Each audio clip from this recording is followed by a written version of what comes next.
Traditional finance operates on a single baseline assumption that human beings act as rational agents, always calculating how to maximize their long-term utility. Visualize this assumption as a perfectly smooth, upward-trending yield curve. Compare that to actual human spending during market volatility, a jagged, erratic line. When overlapped, plans fail precisely where this human behavior drastically drops away from the mathematical projection. Research from financial therapists indicates that between 85 and 90% of all our financial decisions are driven by emotional states rather than cognitive logic. We routinely label impulsive spending as a moral failure or a lack of personal ambition. The clinical data points to a different conclusion. These destructive financial choices are highly predictable neurobiological and psychological responses to stress. Treating a blown budget as a lack of discipline critically misdiagnoses a biological event as a character flaw. The financial industry relies heavily on the knowledge deficit myth, the belief that bad financial choices can be cured if the client simply has access to more data, better education, or stricter budgeting software. Yet highly educated, mathematically literate individuals routinely sabotage their own carefully constructed financial strategies. The flaw in the knowledge deficit theory is that logic-based tools are entirely inaccessible when an individual is experiencing acute emotional duress. During moments of perceived threat or high anxiety, the nervous system overrides external logical frameworks entirely. The math becomes inaccessible. The human brain processes financial uncertainty using the exact same neural pathways it evolved to process immediate physical danger. To solve this, we must shift our pedagogical focus away from the mathematics of a portfolio and focus instead on the physiology of the investor.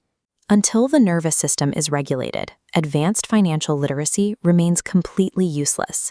We can trace exactly what happens when a financial or emotional stressor enters the nervous system.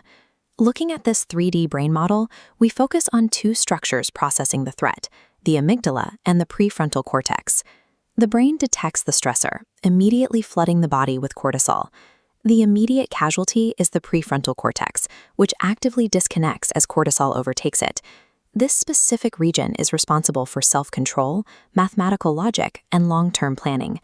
During an amygdala hijack, the individual's logic center is literally taken offline. They become biologically incapable of executing a rational financial strategy. Meanwhile, the body feels an intense physiological urgency to escape this highly uncomfortable state of anxiety. The brain begins desperately scanning its surrounding environment for a quick chemical intervention that will successfully restore its homeostasis. A destructive financial decision made under stress is simply the brain's misguided biological attempt to medicate itself. The act of spending, or even the anticipation of a purchase, provides the exact chemical relief the stressed brain is looking for. We can map this relief neurologically. A surge of dopamine from the reward center collides with and neutralizes the cortisol. This stabilization is entirely temporary. The dopamine hit fades quickly, leaving the original stressor completely intact. This reaction relies on present bias, the evolutionary cognitive tendency to drastically overvalue immediate physiological relief over abstract long-term benefits.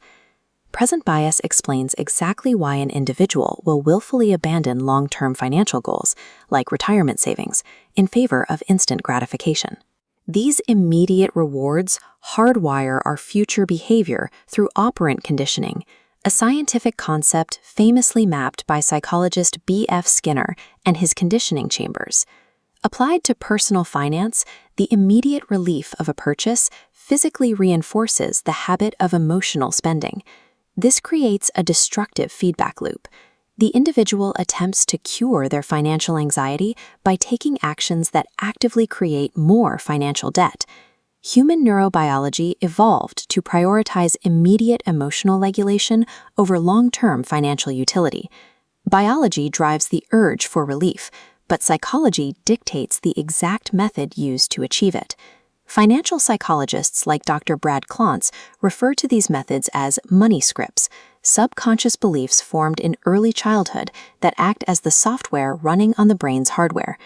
This decision tree illustrates how a stress stimulus is filtered through specific psychological scripts. We focus on two: money worship and money status. The money worship script is the subconscious conviction that acquiring material items will solve emotional voids, creating a cyclical loop of compulsive consumption. Individuals driven by money worship will prioritize work and consumption over relationships, constantly chasing a baseline of happiness they can never reach. The money status script is the cognitive error of equating your net worth with your self-worth, pushing the individual down a straight line toward high-risk debt. Money status drives high-end, debt-inducing purchases purely to project success to others, masking deep insecurities with material goods. Money scripts act as a precise targeting system, pointing the brain's desperate biological hardware directly at a person's bank account. Breaking this neurobiological cycle requires the application of financial emotional intelligence. Emotional intelligence, or EQ, is a rigorous, data-backed clinical framework. Its validity is anchored by decades of research from psychologists like Daniel Goleman. In practice, financial EQ does not require the impossible task of suppressing emotion. It is simply the ability to recognize a physiological trigger and consciously delay the response. As shown in this timeline, the primary clinical goal is to physically and temporally widen the gap between the emotional stimulus and the financial transaction. We call this the space of regulation. One highly effective, actionable intervention to create this space is the 2-minute reset, a form of somatic regulation. By using intentional, prolonged exhalations prior to a transaction, the individual actively down-regulates their nervous system, clears the cortisol from their bloodstream, and pacifies the amygdala. The ultimate physiological goal of this breathwork is to bring the prefrontal cortex back online, re-establishing its connection to the rest of the brain. True financial control ultimately requires biological control. Wealth building can only occur when the nervous system feels safe enough to allow the logical brain to execute the plan.